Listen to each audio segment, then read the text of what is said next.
Welcome to The Moderate Catholic, where we discuss topics that deepen faith and inspire action. I am your host, Christina Gebel, and this is episode 2. So, it's been a little bit since episode 1. I know that I left y'all on kind of a cliffhanger of sorts. Life has really been lifing lately, so I haven't had time to record the next episode, but I've been thinking a lot about it and it's been highly anticipated.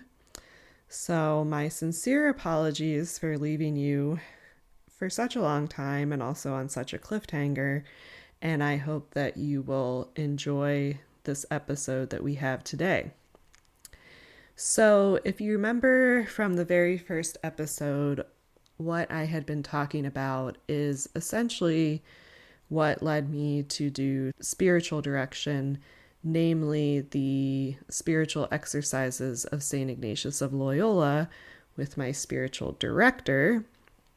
And that was around a 6-month process where we very slowly went through those exercises, and I was trying to gain some insight into how I was feeling, which was somewhat new to me, I guess you could say, in the sense that I hadn't quite felt that way before.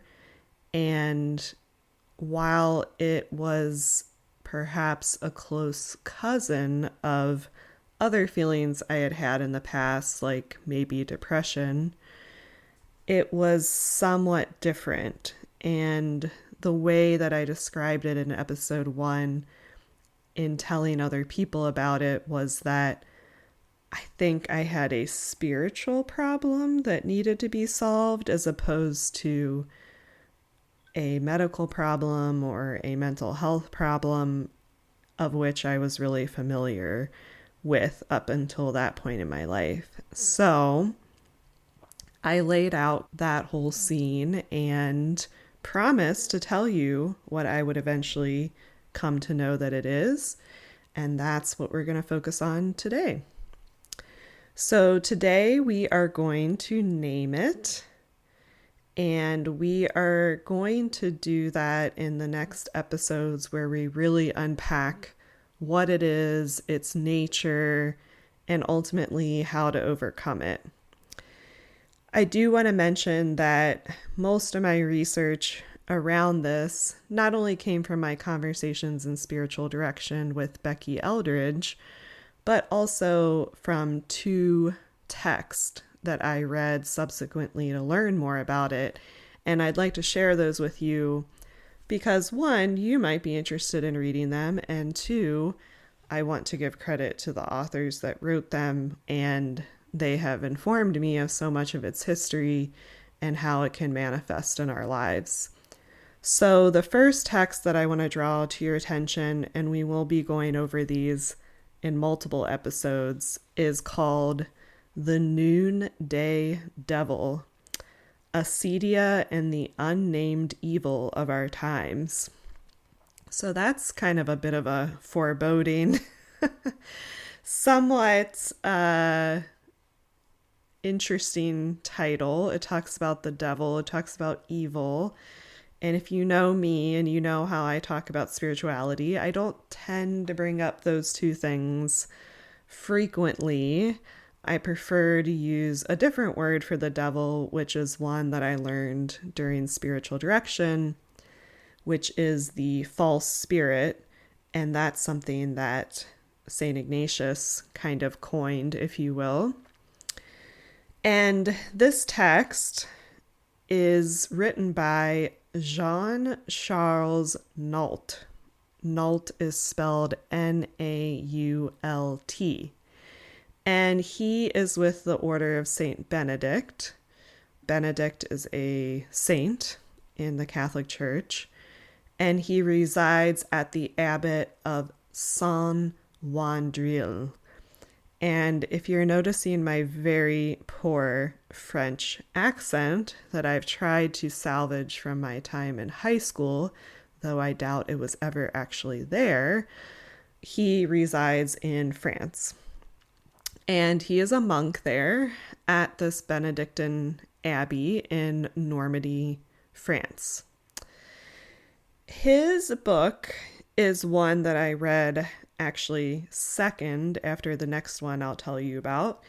And I will say it is a little more academic in its writing, so I would not consider it to be kind of an entry-level read to this topic. It is definitely a lot more theological and also just academic in its approach to the topic. But it is really excellent, so if you're up for that, definitely check it out. The second book that I want to bring to your attention, and the first one I read at the recommendation of Becky while I was going through direction, is actually a New York Times bestseller, so that bodes well. And it is called Acedia.and Me, A Marriage, Monks, and Writer's Life. And that author is Kathleen Norris. And she is an American poet and essayist. She currently is Episcopalian, so that's one denomination of Christianity within the United States. But she also became what's called a Benedictine Oblate at the Assumption Abbey in North Dakota, which sounds like a really intriguing place to visit. A Benedictine Oblate is essentially when a lay person, and by lay person we mean somebody who's not a priest or an ordained religious person, comes to an order like the Order of Saint Benedict and says, I'm not going to become a monk or a ordained follower of this Saint Benedictine order, if you will, but I'm going to remain a lay person, and I want to live my life in accordance with the values and teachings of this saint. So she's essentially a lay person like me and you. I would imagine not many of the people listening are priests or ordained religious, though if you are, welcome. We are happy to have you here. But she really felt drawn to Saint Benedict, so much so that she wanted to make this commitment. So, if you haven't guessed already by the two titles I have just read to you, the thing that we are going to name, and the thing that I feel I was really struggling with at that point in my life, and to be honest, still do, or else I wouldn't be here talking about it, is Acedia. So Acedia is spelled A-C-E-D-I-A.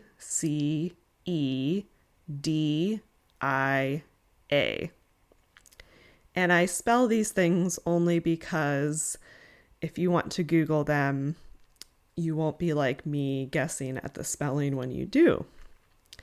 So Acedia, say it with me if you like, because we're going to talk a lot about it.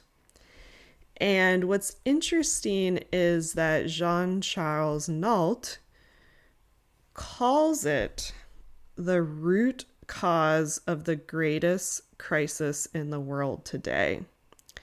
And while he is a contemporary with the rest of us, he did write his book a little bit ago. But the fact that he calls it the root cause of the greatest crisis in the world today speaks to how this concept of acedia has lasted for hundreds, if not thousands of years, and how we still find relevance in it today. And one of my goals is to help you understand where it might operate in your own life, but also where it's operating on a very large scale in our society. And hopefully you can find some comfort in naming it like I did. So I'm going to read a little bit about acedia from the Acedia.and Me book. On page 3, she talks a little bit about where the word came from, and I think it starts to unpack its meaning and mystery. So on page 3, she says, at its Greek root, the word acedia means the absence of care. The person afflicted by acedia refuses to care or is incapable of doing so. When life becomes too challenging and engagement with others too demanding, acedia offers a kind of spiritual morphine. You know the pain is there, yet you can't rouse yourself to give a damn. So that is a really intense definition. And having told you that I experienced this at a certain point in my life, and perhaps still do, as I said, might seem a little contrary to those who know me, because I certainly, like you, care a lot about what's going on in our world. And a word to describe the absence of care seems a little bit contradictory on one level.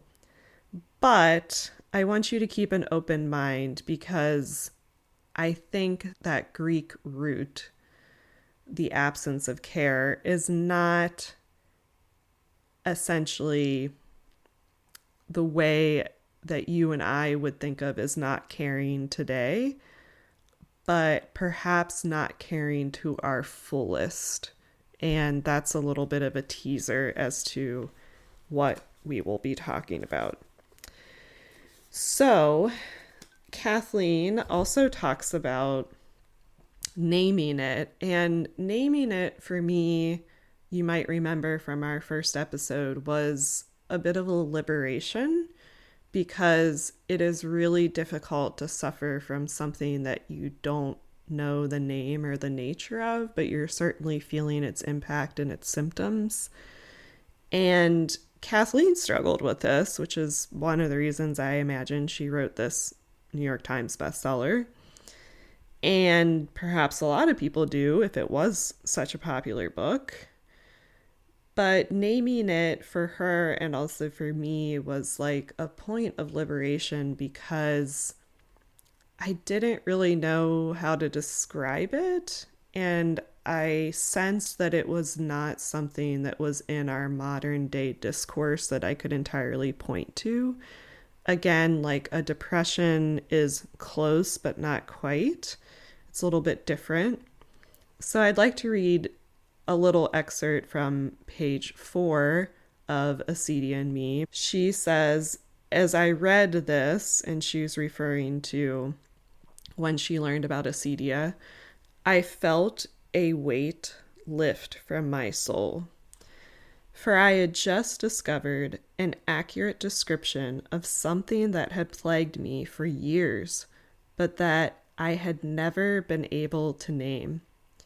As any reader of fairy tales can tell you, not knowing the true name of your enemy, be it a troll, a demon, or a, quote, issue, puts you at a great disadvantage, and learning the name can help to set you free. He's describing, she's referring again to how she came to light of Acedia and who wrote about it. He's describing half my life, I thought to myself. So, wow, again, this is really powerful. She uses the word enemy, she uses the word demon, but she also says it set her free, as if she was, in a way, bound by this. And she says it describes half her life. I mean, that's pretty significant. So, again, I think this is a real issue, and I think a lot of people either experience it or have periods of it, and she writes very eloquently and honestly about how it affected her. So, in reading these two books, I learned a lot, and I took some handwritten notes as I was reading the first book, The Noonday Devil, and I jotted down the many ways that Acedia is described, or ways that kind of came to me as I was reading about it. And these are synonyms, if you will, but I think with this being perhaps your first introduction to Acedia, this list will help you to understand what I'm talking about as it helped me in reading it. When I'm out and about talking to people about Acedia, which happens a little more frequently than you might think, I had a wonderful discussion with a friend in DC about it some time ago. The first phrase that comes to mind for me is a tepidness of spirit. A tepidness of spirit. So tepidness is like a lukewarmness, if you will. And when we talk about spirit, especially our spirit, we want it to be big and maybe loud and proud and dynamic and honorable and all these things. But the synonym for how Acedia makes you feel is a tepidness of that. Another phrase that comes up a lot when you read about Acedia is spiritual sloth. So, not necessarily sloth in the sense of like we're just lazing about on the couch doing nothing, but that we've ground to a bit of a spiritual halt, and it's taking every fiber of our being to get out of that place. It's an arrestment of our spirituality. Another word is sadness. We'll talk about what type of sadness specifically. Another phrase, a loss of meaning in life, or losing a relish for life. That relish for life is something that I think resonated with me because I've noticed this as I've gotten older, that back in the day when I was young or maybe high school age, I had this zeal for life and everything felt really vivid and interesting and profound and important, and I was almost like sensorily, if that's a word, waking up to everything that life had to offer. And as I've gone through life, that volume has been turned down a little bit, and I think that's maybe part of aging and just part of growing older. There's a lot more to life than you once thought, so you have to make room in your brain, and you can't respond with this intense reaction to everything because you would be exhausted. But this idea of losing a relish for life, I think, is something not just in the realm of age, but also in the realm of the spirit. And this next phrase, again, another synonym, speaks to that, and that is torpor of mind and spirit. So torpor, Torpor, is a word that I certainly did not know and don't particularly use, and I didn't do the best on my SATs despite studying the flashcards for hours on end. So if, like me, you're not sure what torpor means, it means lethargy or a state of physical and mental inactivity. So in this context, the phrase is torpor of mind and spirit. Other phrases, the midlife crisis, and being now 40 plus, I can definitely understand how acedia might creep up during this time. Disgust with activity, losing the joy of living, a spiritual depression, a break in the search for God. With that last one, you can see this grinding to a halt that we talked about with the other synonym, spiritual sloth. The last one I want to bring to you today is this phrase, the Noonday Devil, which again is a synonym, but we don't really say noonday, and we probably don't talk about the devil casually in our everyday life. This kind of noonday devil was a phrase that maybe would have been a little more used prior to our existence. And it talks about the middle of the day. And I think we actually do still experience this, because I don't know about you, but when we get to like 1, 2 o'clock in the afternoon, I kind of just feel like calling it a day and going to sleep. And a lot of us describe our hardest work hours as that stretch between lunch and the end of the day that seems to drag on for literally ever, and we're not super motivated to do much. So if you know what I'm talking about, perhaps you have experienced the noonday devil. But back in the day, before offices and fluorescent lights and working in front of a computer ad nauseum, people worked outside mostly, and they talk about the noonday devil as happening during the high heat of the day. So think of like the sun is directly above you in the sky. There's very little shadow because everything is directly under the sun. It's really hot. It's perhaps really still. They describe it as the hours when time stands still. And you are weary and fatigued. Think about working out in a field, plowing and harvesting in the dead of heat in the middle of the day. So that describes the noonday devil. But I think even though we work primarily inside, probably most of us in front of a screen, I think we still do experience this when we have to really get the jumper cables out and try to get ourselves going in the afternoon. You might be wondering, how far back does this Acedia thing go? So Jean Charles Nault, who wrote The Noonday Devil, talks about the person who gave it a sort of coherent doctrine and who continued to shed light on it was actually a 4th century Christian monk. Let's unpack that a little bit. Because what is a 4th century Christian monk?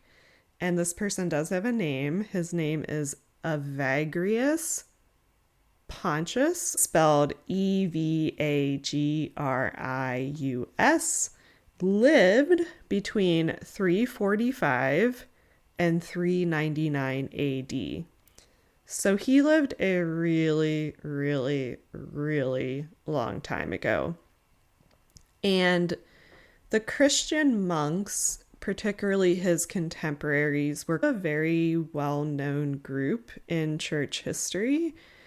And Jean Charles Nault talks about, actually around page 21 of his book, that after the Edict of Milan in 1313, and if you're like me, I'm like, I sure as heck don't remember what the Edict of Milan of 1313 is, but it was essentially a ruling by Roman emperors Constantine I and Emperor Licinius, which ended the decades-long persecution of Christians in the Roman Empire. And it served as a birth certificate, if you will, for freedom of religion. You could practice any religion in the Roman Empire and not be persecuted for it, particularly Christianity. So these folks that Evagrius joined went out into the desert and started to lead a very interesting ascetic, if you will, but also a mystical type life. And they did that in monasteries. He lived in a monastery, but it was a monastery that surely he lived with other people nearby, but there was an intense focus on your individual spirituality and your prayer life. And he might have spent a lot of time in his small, simple room being encouraged to pray and deepen his faith. You might be thinking, that sounds really unrelatable. I haven't gone out into the desert or elsewhere and joined a monastery where I spend copious amounts of time in my tiny cell praying. But Evagrius, he's kind of become my dude, to be honest with you, in learning about all this. And I think you will find that he has a lot more in common with us than we might think. I want to also talk about some symptoms of acedia, because like the synonyms, I actually think talking about the symptoms of something, just like we would talk about the symptoms of a disease or an illness, helps us to understand the nature of it. So again, I'm going to read this list, and what I hope it'll do for you is draw you into more understanding this concept. So, symptoms of acedia: weariness, melancholy, feeling overworked. Is there anyone out there in this day and age that does not feel overworked? Please let me know so we can have you on this podcast and tell your secret to all of us. Other symptoms: discouragement, instability, and restlessness. This is interesting because I described acedia earlier as a sloth, a tepidness, an inability to get unstuck. But there's actually a little bit of a paradox going on when you experience acedia. You might feel that sloth and that paralysis, but you also might experience a desire for instability and a restlessness. And it shows up in both ways. And we're going to talk a lot more about how, despite seeming really paradoxical, it actually makes sense. More symptoms: sinking into mediocrity. I added being on the hamster wheel of life, or being on autopilot, which I think is very indicative of the time we find ourselves in. Paralysis, despair, gloominess, boredom, sloth, mediocrity. And Jean Charles Nault also describes it as everything bores us and burdens us. So everything feels a burden or a bore, and one begins to lose interest and incentive. So intense, but perhaps some of you have experienced this in your line of work, when it can feel like a chore to go in every day, or it seems boring in the sense that you feel like you're on autopilot and maybe nothing will ever change, sort of thing. These are quite intense, but I do think that they show up in our lives in different ways. I want to also take a moment to talk about the difference between acedia and depression, something that I feel like I really needed to put my finger on, especially when I was experiencing it, because my friends who knew me and I was talking to about it would often say, "Do you think you're depressed?" Because that's a legitimate question that we should ask ourselves and ask our friends when we're concerned about them. I don't necessarily run from the word depression. I think it is a real thing. But I also knew that what I was experiencing was unlike the times that I had experienced depression earlier on in my life. Kathleen Norris really confronts this question head on, and I'm going to read for you a passage that is on page 22 that starts to pose this question. I suspect that many people now would answer the question, is acedia depression, with a reflexive and assured, yes, of course. Depression having become a catch-all for not only mental illness, but also a wide range of emotions.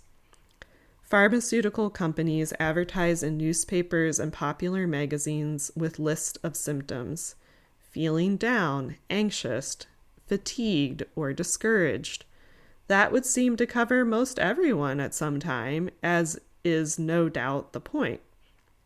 These advertisements can inspire people who need treatment to seek it, but they also serve the purpose of commerce and feed a disturbing tendency to medicalize all human experience.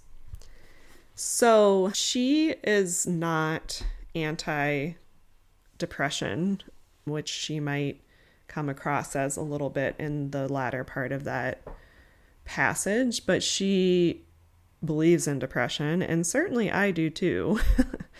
She makes this distinction that sometimes depression is what we feel in life, and it can run away from us, in which case we might need treatment, but it can also be a very normal and appropriate reaction to what we feel. It's just perhaps part of our human experience. She poses the question, what if one responded to such a loss with a casual yawn, as if none of it had mattered in the first place? That is a different thing altogether. Depression might be a very legitimate response to something, but this lackadaisical feeling of why does it matter anyway starts to actually creep into acedia. She talks about a contemporary scholar who she read up on in terms of acedia, and that scholar says, for despair, participation in the divine nature through grace, in other words, God, is perceived as appealing but impossible. For acedia, the prospect is possible but unappealing. Okay, let's unpack that a little bit. So for despair, let's just say depression, perhaps we look at life as maybe appealing, but we feel like it's not possible for us right now because we're tethered in the throes of depression.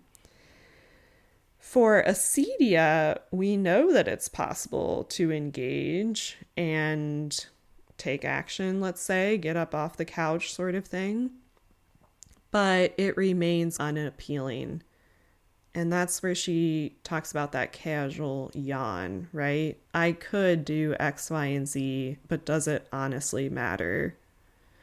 I want to reiterate, I am very pro depression is real.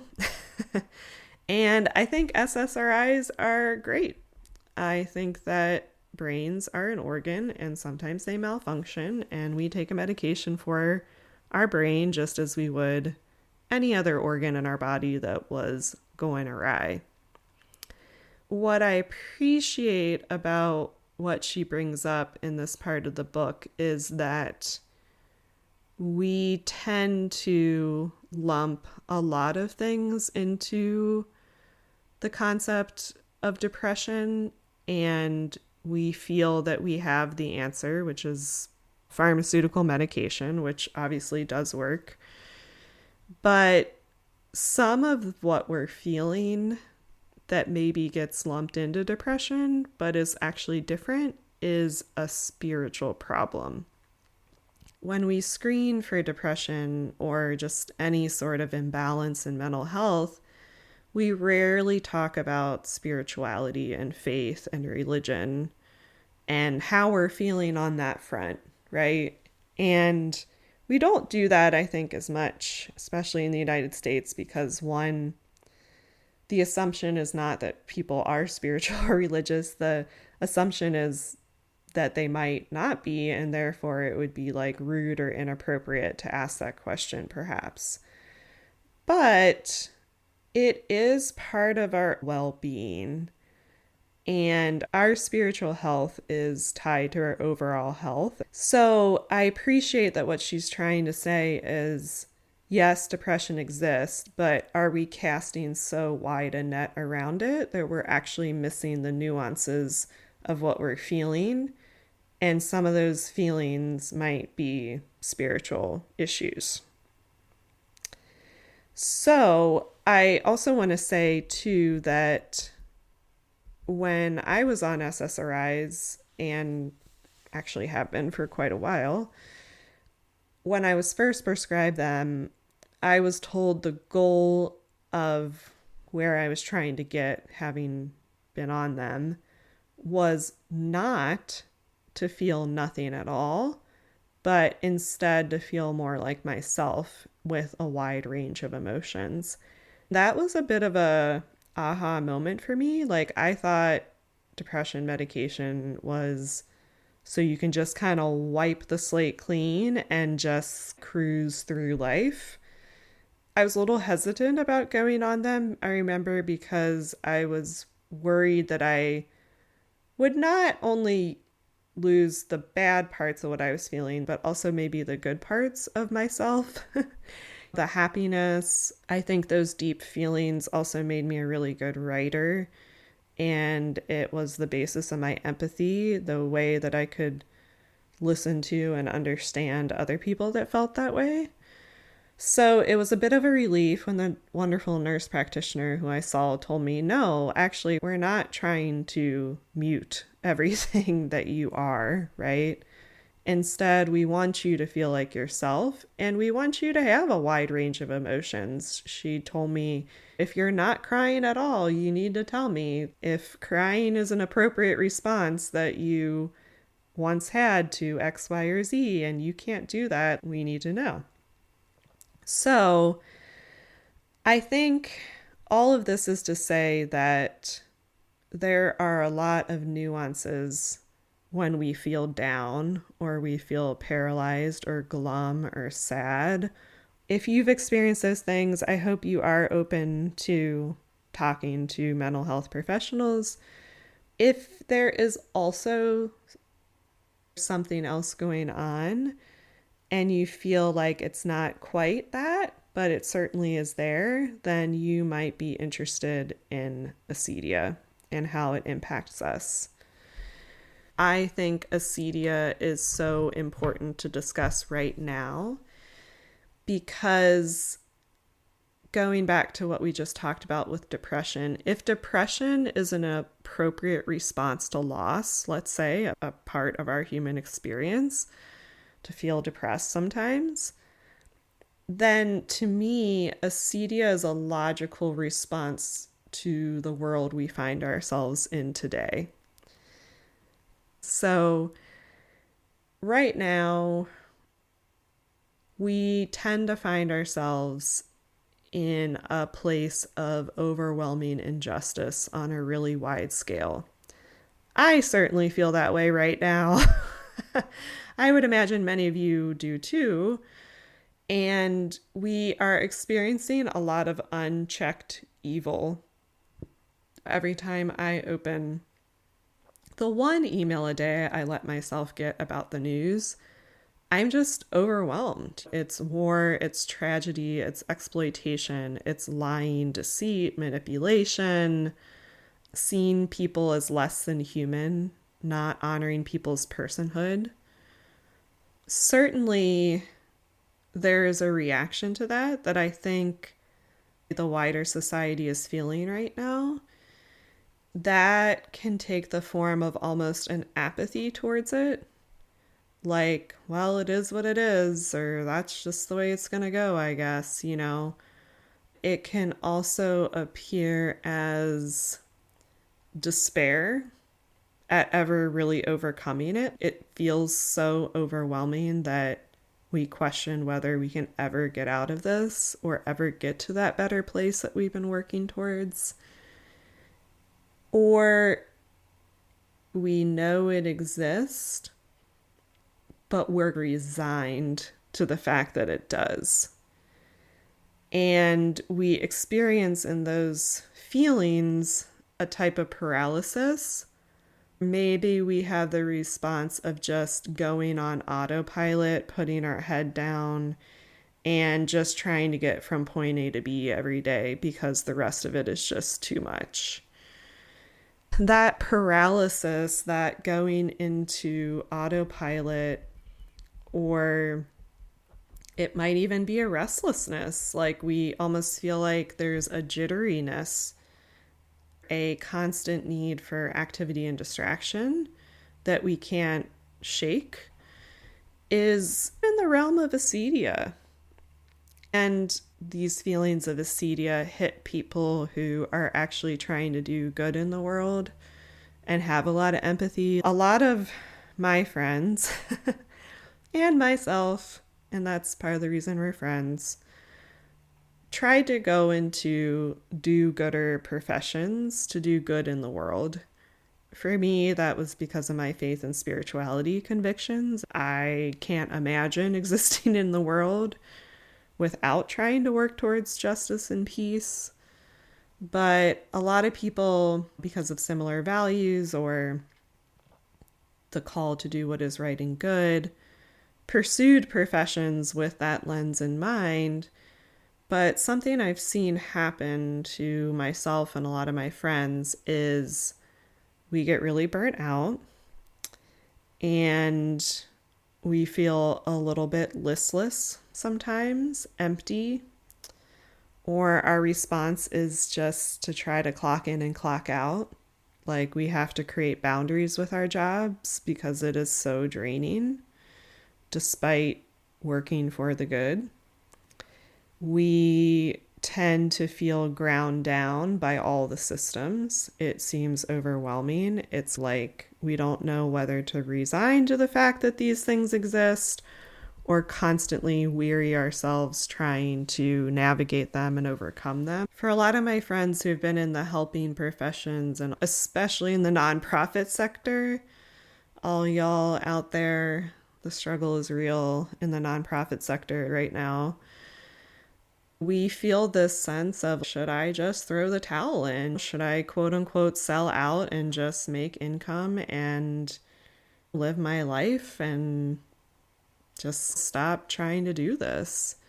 And that is burnout, right? And that is also a bit of acedia bearing down on us. So especially for those folks for whom you are in these professions and you're listening and you're like, yeah, I feel like that sometimes, or maybe sometimes meaning every day. I really encourage you to keep listening to this podcast because I think you might find the feeling of aloe on a burn, because we are feeling really burnt out and we need something to cool our skin. One of the best descriptions of acedia that I've heard of one of my favorite contemporary philosophers, Lena Dunham. Lena wrote, "I wouldn't say I'm not happy, but I could be a lot happier." And when I read that, I literally laughed out loud because I was like, that is such a good description of life. And that last part is really what I'm trying to focus on here with you with acedia, is that it's not that things are necessarily outrightly bad, but we've lost something. We've lost that spark of life.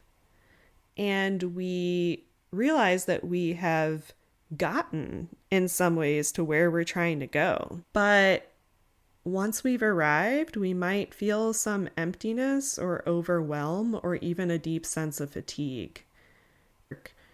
It's almost if the volume of life is turned down.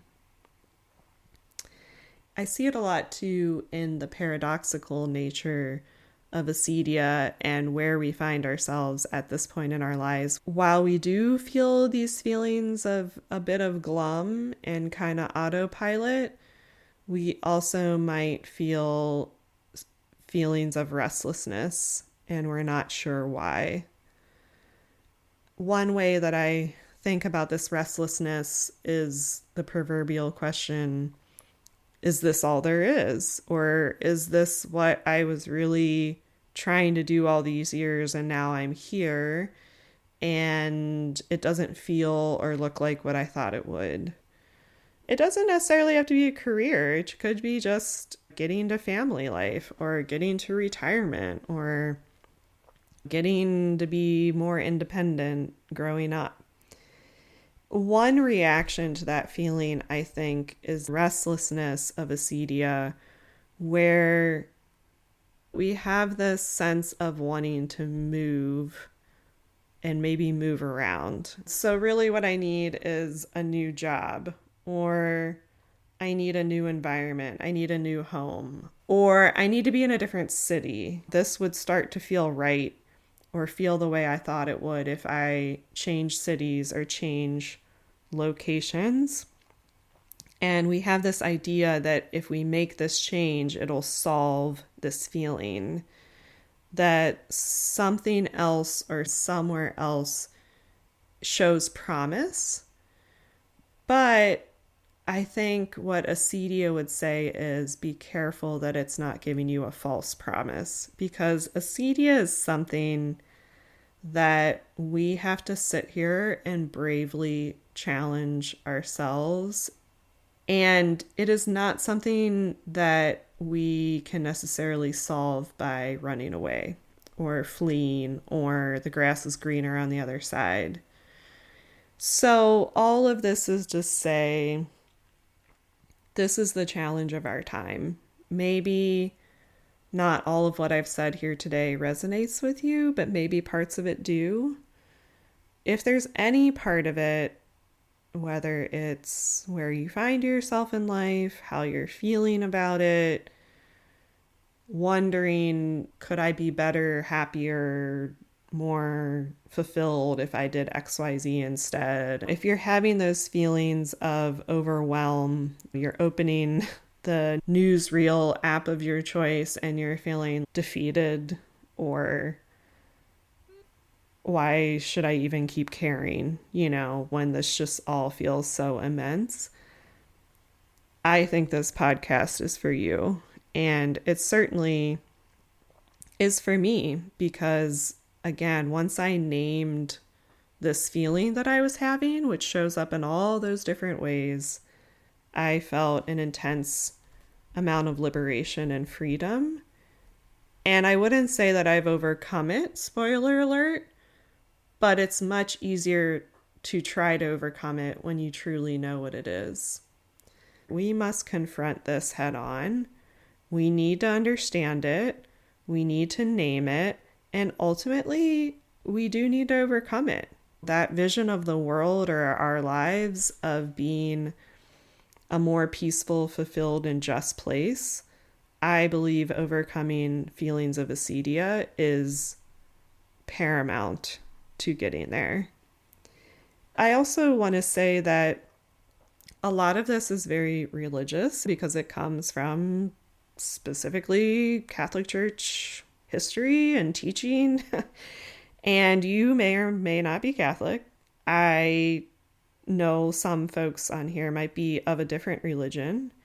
And that's actually really encouraging because I think this shows up in several world religions. So you might not be a religious person.